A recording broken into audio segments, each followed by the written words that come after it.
Hello and welcome to the tutorial on how to install ikydz Home. The first thing you will notice are the contents. You will see your ikydz Home unit, your USB cable and Ethernet cable.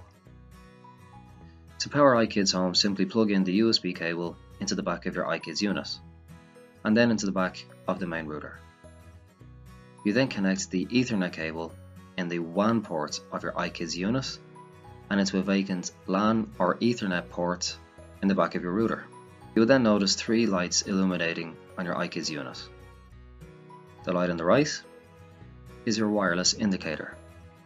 The light in the middle, which will be flashing to begin with, indicates your connectivity. And the light on the left indicates your power. Then using either your mobile phone, tablet, laptop or PC, you connect to the ikydz network using the default password.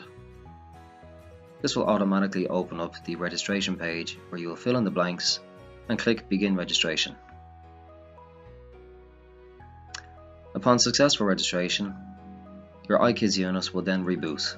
After about a minute, you will notice that the flashing green light in the middle will now turn solid green.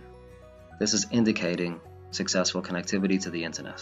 You then log on to your customer portal via our ikydz website or our app and begin to control all internet devices at home. Now, enjoy ikydz.